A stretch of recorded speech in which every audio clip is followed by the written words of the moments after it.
कहते हैं कि राजा ने सूकर निकाल दियो रे धोखा हुई गोभारी।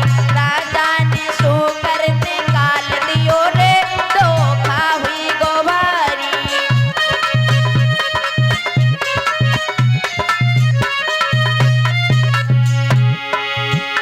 अरे आगे आगे सूकर जावे,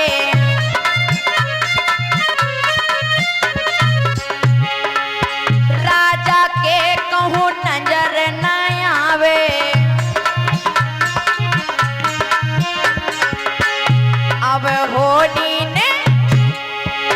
अब होनी ने बादल के फार दिए रे धोखा हुई गोभारी।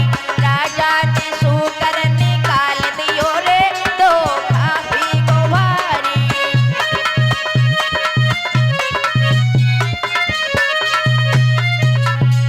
महाराज हरिश्चंद्र पीछा कर लिया सूकर का। अरे आगे बड़े भूप बलिदाई,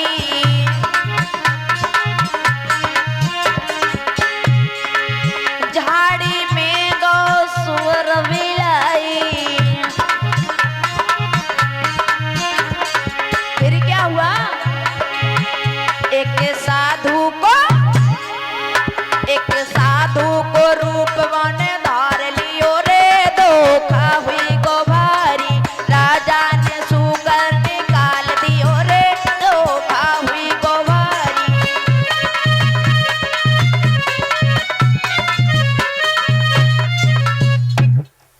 तो देखा है आज जैसे ही पीछा किया सूकर का, बहुत दूर सूकर निकाल ले गया महाराज हरिश्चंद्र को। महाराज ने देखा कि अब तो भाग गया, अब पीछा नहीं करेंगे। जब वापस लौटने लगे तो देखा एक झाड़ी के पास से आवाज आई, बोले राजन ठहर जाओ।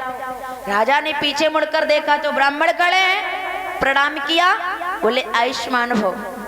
महाराज कहने लगे कि हे महात्मा जी, हम आपकी क्या सेवा कर सकते हैं, कहिए। राजा हरिश्चंद्र हाजिर हैं आपकी सेवा में।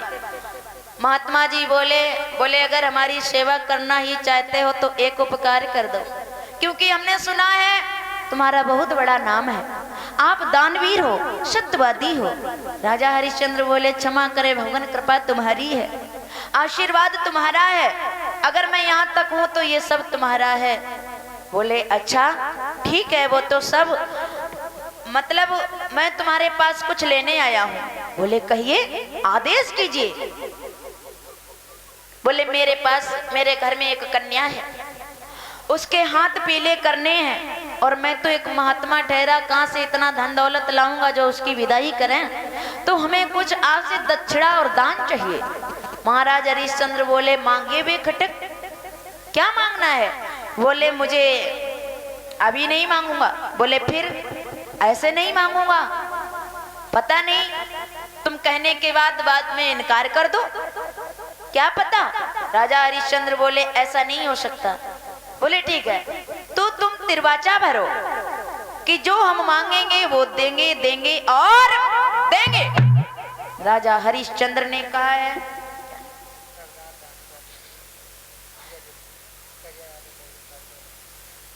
सरदार डॉक्टर भैया की तरफ से 101 मुद्रा भेंट हुए हैं, और हमारे करिया भैया इनकी तरफ से 51 मुद्रा भेंट हो रहे हैं।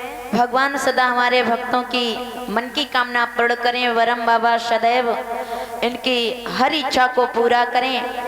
हर रास्ते की मोड़ पर फूलों के सिवा कांटे का सामना ना हो हमारे भैया का, सदा यशस्वी रहें। धन्यवाद। तो देखा गया है आज जैसे ही बताया, बोले तिरवाचा भरो, राजा हरिश्चंद्र की बातों पर विश्वास नहीं, तो राजा हरिश्चंद्र बोले कि तिरवाचा भरें, संकल्प पढ़ें।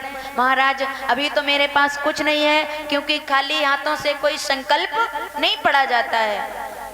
राजा हरिश्चंद्र से महात्मा जी कहने लगे, बोले एक काम करो, तुम्हारे हाथ में जो कुंजी और लगाम है इसी का संकल्प पढ़ डालो, और बचा हुआ दान मुझे अपने राज्य में दे दो चलकर, जो 60 बार सोना है। राजा हरिश्चंद्र ने भोलेपन में आज कुंजी और लगाम का संकल्प पढ़ दिया, महात्मा जी के हाथों में थमा दिया। अब बताओ, जिसके हाथ में कुंजी और लगाम हो तो उसका सब कुछ हो जाता है, वो उस घर का मालिक हो जाता है। अब देखा है 60 बार जो सोना बचा था बोले हमारे राज्य में ले लो चल के। राज्य में पहुंचे, राजा हरिश्चंद्र से विश्वामित्र ने कितना बार सोना मांगा था? 60 बार। और 60 बार सोना काफी हो जाता है। पहले तो ये देखो कि एक भार सोना कैसे बनता है, एक भार कितने का होता है पता है? बताएं, एक भार जो बनता है वो कितने का बनता है? देखिए, 4 धान की एक गुज्जा होती है, 4 धान की एक गुज्जा होती है, और 5 गुज्जा का एक पड़ होता है। 5 गुज्जा का, ध्यान देकर सुनना, अगर कोई पूछ दे कि एक बार कैसे बनता है तो तुरंत बताना, ठीक है? 5 गुज्जा का एक पड़ होता है और 8 पड़ का एक धरड़ होता है। 8 पड़ का एक धरड़ होता है और 8 धरड़ का एक कर्ष होता है। 8 धरड़ का एक कर्ष होता है और 4 कर्ष का एक पल होता है और 100 पल की एक तुला होती है और 20 तुला का एक भार होता है। इतने का एक भार बनता है, ठीक है? कोई पूछे तो तुरंत बताना। तो और 20 बार तो पता नहीं कितने का बने है। जब एक बार में इतना कुछ है तो 20 बार सोना कितना होगा? बहुत हो जाता है मेरे भैया। देखा क्या, आज 20 बार सोना देने के लिए अपने राज्य में पहुंचे। राज्य में पहुंच करके आसन दिया, बिठाया, तुरंत आदेश दिया, बोले महाराज की दक्षिणा दो आकर के 60 बार सोना। आज्ञा दी, इशारा किया कि कोसा अध्यक्ष को इशारे में और आज्ञा दई सोना लाने की।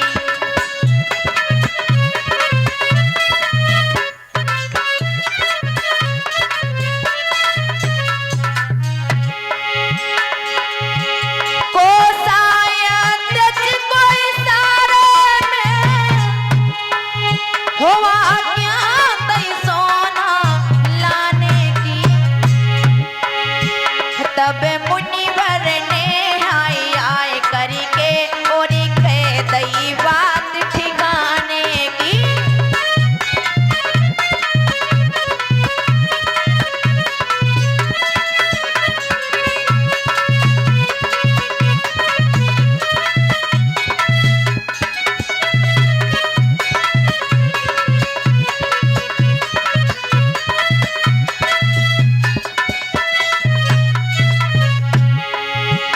विश्वामित्र ने जैसे ही देखा बोले महाराज रुक जाओ, क्या करने जा रहे हो? हो राजन कुछ होश ठिकाने कहे, सेवा जिससे करवाता है वो तेरा सेवक रहा नहीं, अब किस पर हुक्म